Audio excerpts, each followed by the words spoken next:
Bonjour, ici Malou Beauvoir sur Alter Radio. Alter Radio, l'idée frais.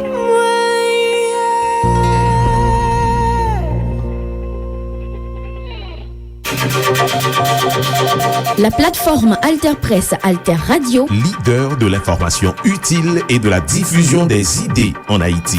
Alter Press depuis 2001, pionnière de l'information en ligne. Alter Radio depuis 2015, pionnière de l'information web radio en ligne. Alterpress.org, alterradio.org. Sur les ondes 106.1 FM à Port-au-Prince. La plateforme Alter Press, Alter Radio pour l'émergence d'une population bien informée. Bien informée. La plateforme Alter Press, Alter Radio, leader de l'information utile et de la diffusion des idées en Haïti.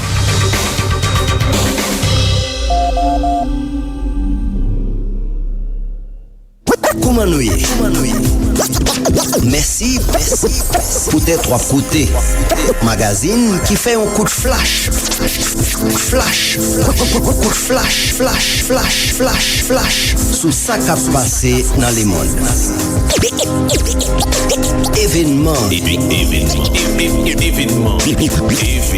Qui rentrait la caille non. Belle salutation pour nous tous, c'est Godson Pierre qui n'a mis courant. Merci peut-être pour écouter nous sur 106.1 FM alterradio.org avec diverses plateformes internet. Jeudi en place magazine événement en forme nous qu'on fait li. Eh bien, n'a proposé un dossier spécial sous la guerre Israël-Iran, la guerre coûte mais qui était terrible. Limiter Israël et Iran face pour face à distance, plus passé 2000 kilomètres séparés. Et ce titre 13, arrivé 24 juin 2025, là, deux gros puissances régionales tenant gros tiré lobé, frappe sous base militaire, installation nucléaire à gros quantité victimes. Iran parlait de plus passé 600 morts civils. Israël annoncé 28 et Israël joint concours États-Unis qui fait gros frappe sous base nucléaire Iran tout. Pour commenter divers aspects dans la guerre ça avec conséquences liées, eh bien France 24 recevoir Nitzan Horowitz, c'est ancien ministre santé israélien qui écrit un livre qui relaie les assiégés du 7 octobre. On suit. Des slogans et une manifestation à la gloire du régime et de son armée. En Iran, comme en Israël, chacun revendique déjà la victoire, alors que le cessez-le-feu tire depuis à peine 10 heures et semble si fragile. Pour l'obtenir, il a fallu que Donald Trump, exaspéré, renvoie les deux belligérants dos à dos sur un ton presque infantilisant. Je ne suis pas content d'eux, je ne suis pas content de l'Iran, mais je suis vraiment mécontent d'Israël. Nous avons deux pays qui se battent depuis si longtemps et avec tant d'acharnement qu'ils ne savent plus ce qu'ils foutent. Vous comprenez cela ? La colère du président américain, car c'est lui qui a annoncé le cessez-le-feu, avec un début officiel à l'aube. Mais les deux camps choisissent d'utiliser ce délai pour intensifier leurs frappes. Ce fut une nuit meurtrière. Salve d'explosion en Iran, au moins 9 morts, ce qui porte le bilan total de la guerre à 610 victimes selon les autorités iraniennes. Et juste avant le cessez-le-feu à l'aube, ce missile iranien s'abat sur un immeuble de Beersheva en Israël. Le bâtiment est entièrement soufflé. Les secours fouillent encore les décombres. Il y a eu au moins 4 morts. Les Israéliens que nous avons rencontrés restent sur leur garde. On veut juste une vie normale, c'est fini quoi, j'espère que c'est fini. Parce qu'avec les Iraniens, on ne peut pas vraiment savoir. Pour la première fois depuis 12 jours, l'espace aérien a pu rouvrir et les vols commerciaux devraient bientôt reprendre depuis l'aéroport de Tel Aviv. Nitzan Horowitz, votre Premier ministre Benjamin Netanyahou a très vite revendiqué une victoire historique pour Israël. Diriez-vous que votre pays est plus en sécurité qu'il ne l'était le 13 juin 2025 au moment de l'entrée en guerre d'Israël contre l'Iran ? D'abord, bonjour Raphaël, merci de m'avoir invité. Oui, je crois que oui. C'est sans doute une victoire pour Israël et Israël a réussi à pénétrer la défense aérienne iranienne de maîtriser l'espace aérien de l'Iran, un pays de quelques 1500 kilomètres, c'est très loin, et en plus faire un dégât considérable à l'infrastructure nucléaire iranienne, aussi l'infrastructure souterraine. Donc après ces 10 jours de guerre, je crois qu'Israël est en sécurité améliorée. C'est pas la fin, c'est pas une victoire totale, etc. Mais oui, absolument, Israël est plus sûr aujourd'hui, plus assuré aujourd'hui qu'avant. Vous iriez jusqu'à dire comme lui que cette victoire ouvre une fenêtre d'opportunité pour élargir les accords d'Abraham. En quoi cela va-t-il permettre à Israël de normaliser ses relations avec une partie du monde arabo-musulman, avec d'autres pays que les 3 qui l'ont déjà fait? C'est l'espoir qu'on a, qu'après cette guerre-là, on pourrait élargir le cercle de la paix. Pourquoi? Parce que l'Iran est maintenant affaibli. Et ce régime-là qui a soutenu les proxys, le Hezbollah, le Hamas, le 7 octobre, le Houthi au Yémen, s'est affaibli. Et maintenant, la région est, à mon avis, plus prête pour négocier avec Israël. C'est pas seulement mon avis. Ça se déroule déjà. Il y a déjà des négociations, oui. Officieuses, par exemple avec la Syrie, avec le nouvel gouvernement syrien. Oui. Déjà. Ahmed al-Shara. Oui, entre ancien Israël. Djihadiste. Oui, mais peut-être il a changé. Maintenant, après le retrait israélien du Liban, aussi avec le Liban et bien sûr l'Arabie Saoudite. Donc ça c'est le plan de Trump, le grand plan, the big deal, qui est sur la table. Il faut juste régler le problème palestinien, c'est-à-dire la guerre à Gaza qui traîne toujours.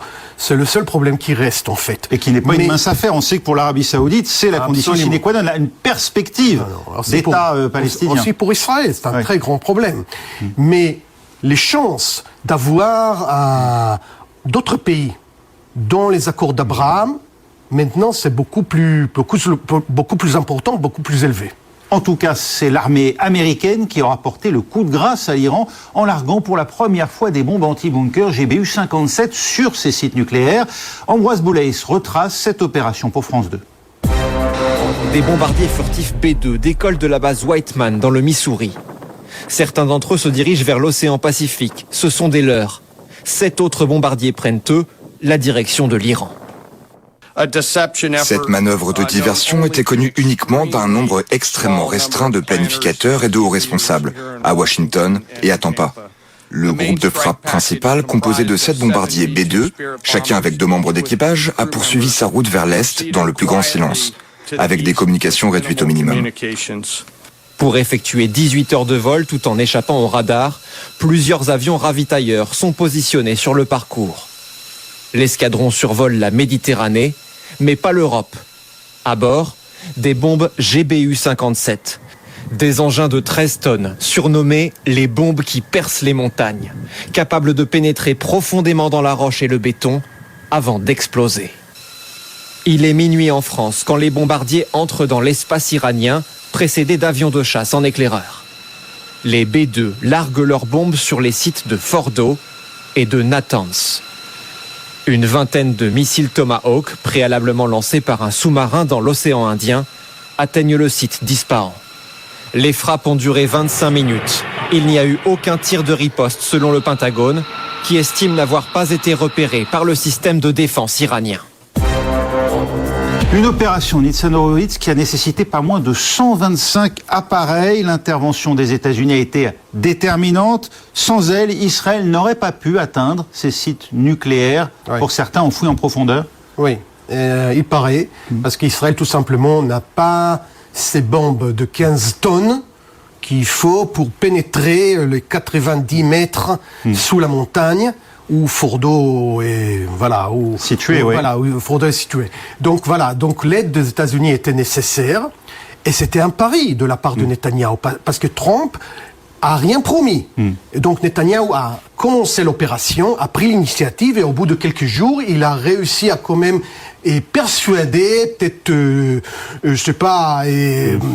faire pression sur Trump d'aider Israël, et Trump l'a fait. Malgré le débat interne au sein des États-Unis, y compris dans le Parti républicain, si ou non il faut le faire. Mais Trump a tranché, et c'était ça le moment crucial qui a gagné la guerre. Vous dites que c'est Benjamin Netanyahou qui, par la qualité d'une certaine manière de l'opération israélienne, a d'une certaine manière forcé la main de Donald Trump. On a tout de même le sentiment que c'est Donald Trump au final qui force la main de Benjamin Netanyahou. En envoyant ces bombes anti-bunker, il a l'autorité nécessaire, le président américain, pour dire au Premier ministre israélien maintenant, stop. Et je crois qu'il a bien fait. C'était une décision raisonnable et logique de la part de Trump. Ça arrive parfois, de dire à l'Iran et à Israël voilà, stop, arrêtez la guerre, c'est fini. Après 10 jours, on a fait un dégât considérable à l'infrastructure nucléaire, c'est fini. Et aussi, il a dit, et il faut le souligner, qu'il ne faut pas chercher à renverser le régime à Téhéran. Ça, c'est un but plus loin. Parce qu'il l'avait lui-même évoqué un temps, Donald Trump, dans ces 12 jours. Mais il a dit très clairement à Israël qu'il ne faut pas le tenter. Alors là, il ne faut pas aller jusqu'à là, et ça y est, c'est tout. Et je crois que ça a été reçu en Israël avec beaucoup de soulagement, parce que les dégâts pour la population israélienne, pour les villes israéliennes, étaient très grandes. Et donc, on n'a jamais vu ça. Des missiles très puissants qui détruisent des immeubles entiers. Alors là, c'était trop. Et donc, après 10 jours, après la victoire, les acquis militaires, c'était le temps d'arrêter. Voilà. Le succès de l'opération, en tout cas, lui reste un mystère, du moins en partie. Ces frappes ont-elles anéanti le programme nucléaire iranien, comme le prétend l'administration Trump, Mayana Issiatagen? Alors en effet, quand on regarde le site internet de la Maison-Blanche, ça semble clair. Les installations nucléaires de l'Iran auraient été anéanties et toute affirmation contraire serait de fausses nouvelles. Problème, ces affirmations contraires, eh bien, elles proviennent, même si elles ont été relayées par des médias américains, elles proviennent de la branche de renseignement du Pentagone. Et selon ce rapport de première analyse, il s'agirait d'une capacité iranienne non pas anéantie, mais retardée de quelques mois à peine. Alors depuis, la CIA laisse entendre que le programme iranien aurait été, je cite, sévèrement touché, mais comment le savoir réellement? Eh bien, prenons l'exemple de Fordo, donc vous l'avez dit, situé à 80 mètres sous terre environ. Ce dont on dispose, c'est essentiellement des images satellites pour essayer de comprendre si les bombes américaines anti-bunker ont réussi à toucher cette zone avec les 3000 centrifugeuses. Et visiblement, peut-être que ces bombes auraient plutôt frappé à côté. Donc l'Iran, de son côté, confirme que les dégâts sur les différents sites seraient importants, mais impossible d'aller vérifier ce qui fonctionne réellement. Et la dernière question, évidemment, c'est mais où se trouve l'uranium enrichi dont disposait l'Iran? On a vu ces images avec une file de camions à l'entrée de Fordo et l'Iran affirme avoir réussi à mettre à l'abri son stock. Et puis on le sait, pour finir, malgré les différentes attaques israéliennes, notamment sur les infrastructures, il y a aussi l'idée de savoir-faire. Il reste des scientifiques en Iran qui ont acquis des décennies de savoir-faire dans le domaine nucléaire. Et si l'on pose la question, c'est qu'elle fait débat au sein même des autorités iraniennes, n'est-ce pas, Siavosh Ghazi à Téhéran pour France 24? Pour la première fois, après 8 jours, le guide suprême iranien est apparu. Il a affirmé dans un message vidéo qui a été publié par la télévision d'État que l'Iran avait obtenu une victoire contre Israël, qui a été écrasée, je le cite, et contre les États-Unis qui ont reçu une gifle avec l'attaque contre la base américaine au Qatar. Mais de son côté, le ministre iranien des Affaires étrangères a reconnu également que les sites nucléaires iraniens avaient subi des dégâts importants, et donc, mais on ne sait pas quels dégâts exactement. Il a aussi affirmé que il n'était pas certain que de reprendre des discussions avec les États-Unis, comme cela a été demandé par les Américains et le président Trump, soit utile en l'état actuel de choses, parce que la situation a changé après 12 jours de conflit. Par ailleurs, le Parlement iranien a voté une loi pour suspendre toute coopération avec l'agence onusienne. Cette loi qui a été approuvée par le Conseil des gardiens de la Constitution, et le ministre iranien des Affaires étrangères a affirmé que l'objectif principal de l'AIOA est de venir constater de près les dégâts portés aux différents sites, notamment Fordow, Natanz et Ispahan, pour ensuite les transmettre aux États-Unis pour évaluer le succès des opérations américaines et israéliennes. Et donc l'Iran n'est pas sûr et certain qu'il acceptera d'autoriser les inspecteurs de l'AIEA à venir en Iran. Nitzan Horowitz, vous comprenez qu'on s'interroge sur l'ampleur exacte des dommages occasionnés au programme nucléaire iranien. Cela se chiffre en décennies, comme le prétendent Benjamin Netanyahou ou Donald Trump, ou simplement en mois, comme semble le dire une analyse préliminaire du renseignement militaire américain fuitée dans la presse américaine. C'est une bonne question que je me demande aussi. Je crois que la vérité se trouve au milieu. C'est-à-dire, mes sources au sein de l'appareil sécuritaire en Israël insiste qu'il y a eu un dégât considérable, que l'infrastructure nucléaire a été touchée grièvement, profondément, mais ce n'est pas sûr, parce que il s'agit d'un pays ennemi, il faut aller sur place, il faut vérifier, il faut examiner, c'est impossible de le faire. Et donc, je crois que, d'après mon analyse, qu'il y a eu un dégât considérable, mais est-ce que la menace iranienne est complètement levée? Alors là, j'en suis pas sûr. J'en suis pas sûr, et Israël n'est pas sûr non plus. Et on le sera d'autant moins que l'Iran, agite la menace aujourd'hui d'une sortie du traité de non-prolifération. Son parlement, validé ensuite par les gardiens de la Révolution, ont voté pour que les inspecteurs de l'AIEA ne puissent plus suivre précisément l'état de ces installations nucléaires. Mais ça pourrait être très risqué pour l'Iran, parce que si l'Iran insiste à continuer son projet nucléaire, Israël pourrait frapper encore une fois.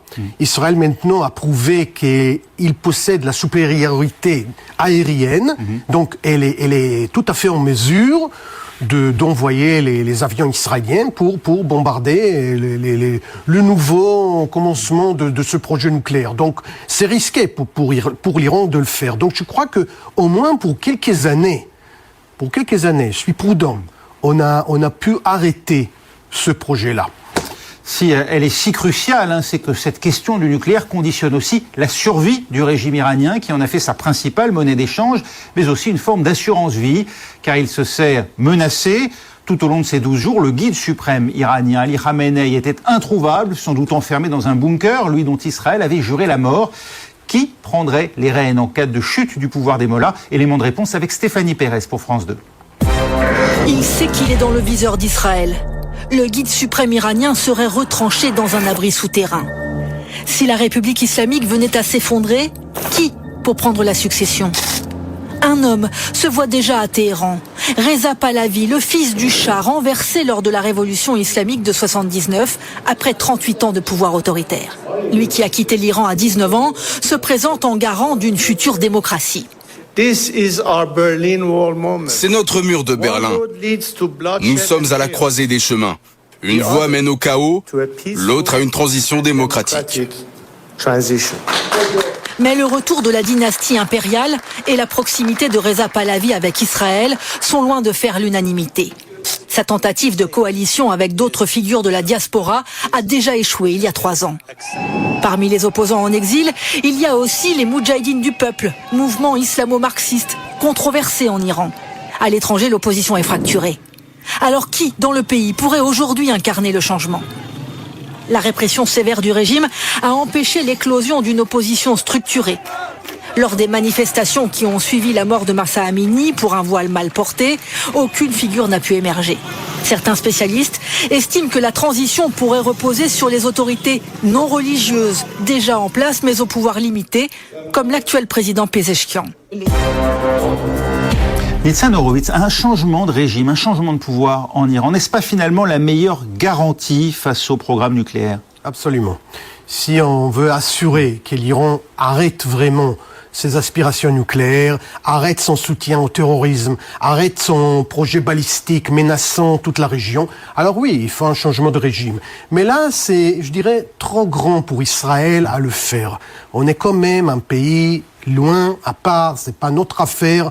Et même Trump a vraiment souligné très clairement, comme il a l'habitude de le faire, qu'il faut pas le faire. Vous comprenez que Tsahal est tiré sur la prison d'Evin, ce bombardement sur cette prison qui est censée abriter des prisonniers politiques, à commencer par la prix Nobel de la paix, Jess Mohammadi, qui n'y est pas en ce moment. L'intention était de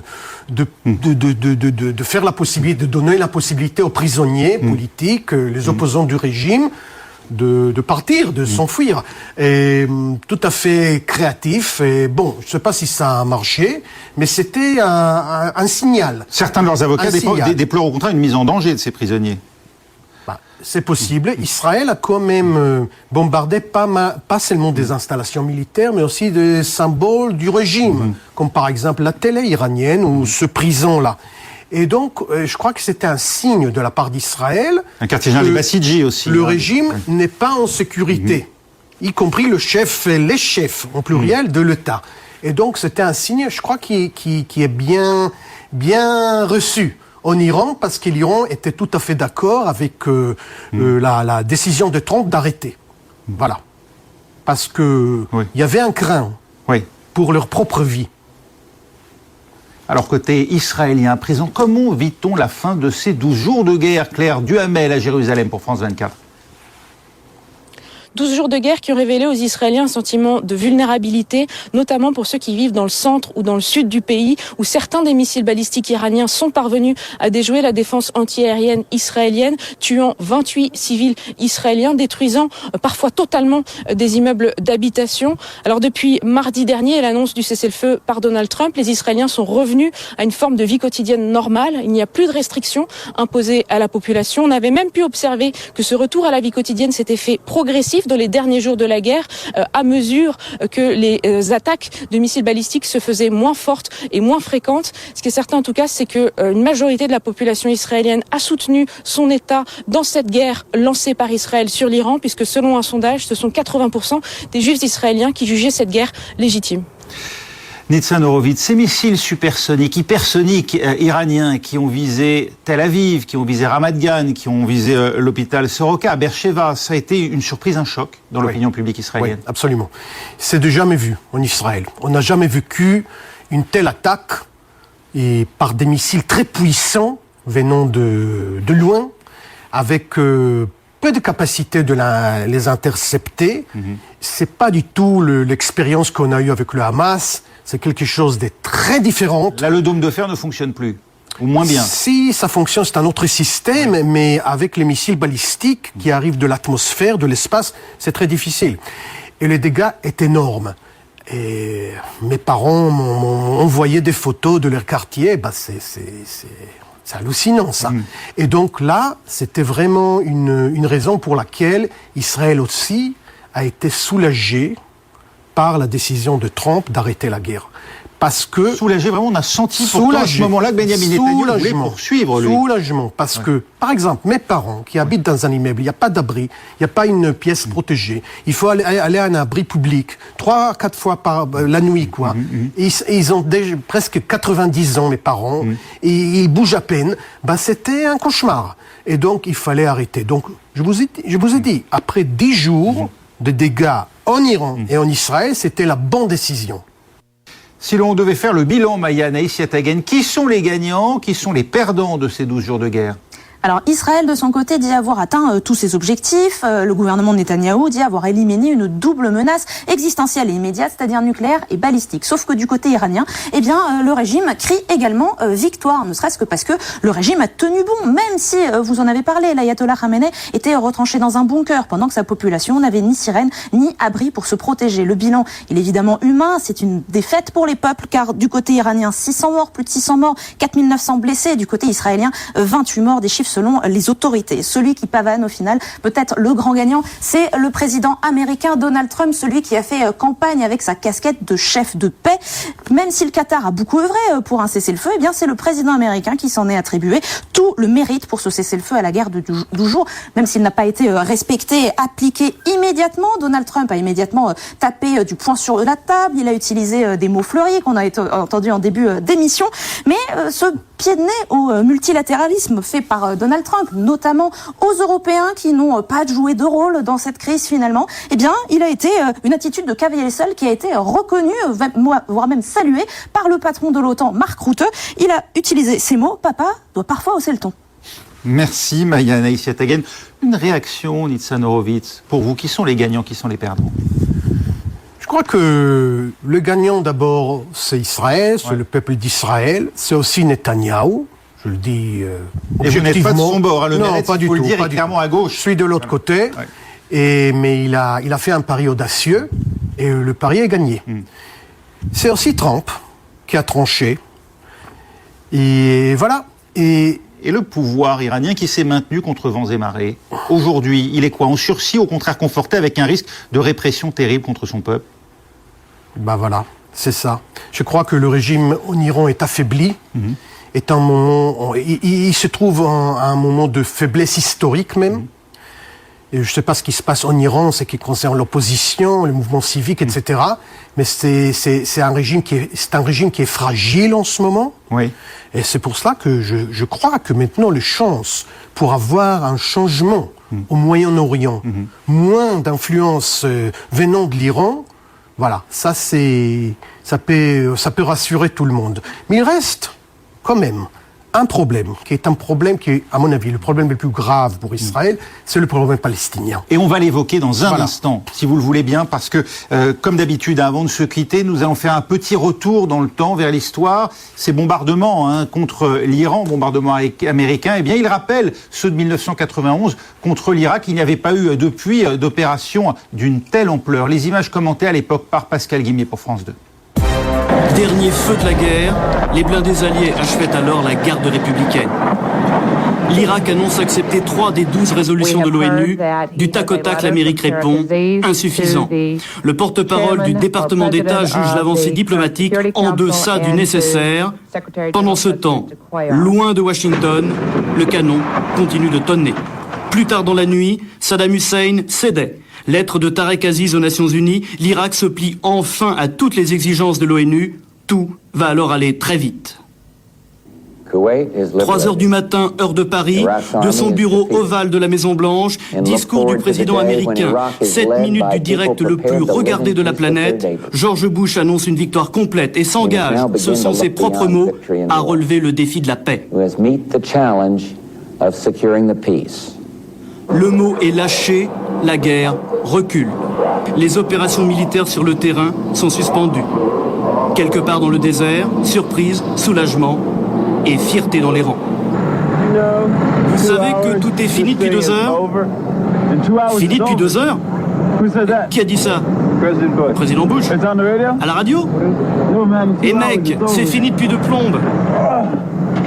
2 heures? Génial! Nitzan Horowitz, vous diriez qu'après cette guerre contre l'Iran, le cycle ouvert par les attentats du 7 octobre 2023, auquel vous consacrez votre livre, par le Hamas, aidé en cela par l'Iran, soutenu du moins, ce cycle est désormais refermé? Pas encore. Le Hamas est toujours là, mais en Israël, par contre, on est bloqué dans cette guerre depuis 20 mois déjà, 21 mois.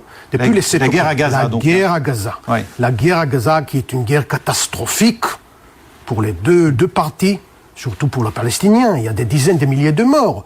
Mais il y a aussi beaucoup de morts côté israélien. Mais pour l'instant, on ne voit pas le but de la guerre, l'objectif maintenant. Après 21 mois, pourquoi faire? À quoi ça sert? Vraiment, c'est une tragédie, c'est une catastrophe. Carnage qui se déroule là-bas, il faut l'arrêter. Et donc, le discours maintenant, par Trump aussi, mais aussi au sein d'Israël, et pas seulement parmi l'opposition, c'est qu'il est temps d'arrêter la guerre à Gaza et de retrouver la normalité dans la région. Quoi, en négociant avec l'autorité palestinienne? Pas forcément. Il y a d'autres éléments. Enfin, on parle de toutes sortes de solutions, quoi. Oui, avec des partenaires palestiniens. Je ne sais pas qui exactement, mais c'est pas trop difficile à en trouver. Ben voilà. Donc, mais il est temps de le faire. Et juste avant-hier, il y a eu 7 soldats israéliens qui sont morts. Ben, je suis désolé, pour rien.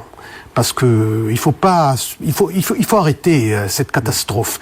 Et je crois que le moment est arrivé. Après, vraiment, les victoires qu'on a eues en Iran, aussi pour le gouvernement, pour son image, pour la défaite, l'humiliation du 7 octobre, voilà, il est temps, d'aller plus loin et voilà, d'arrêter la guerre. Et voilà, dans Place Magazine, évidemment, dans forme nous qu'on fait, nous tap suivre un dossier très intéressant, un dossier spécial sous la guerre Israël-Iran que France 24 t'est préparé. Merci pour attention nous. Continuez suivre Alter Radio sous 106.1 FM, alterradio.org, TuneIn, Zeno, ak toute l'autre plateforme internet yo. Merci pour tes trois côtés. Magazine qui fait un coup de flash. Coup de flash sous sa cap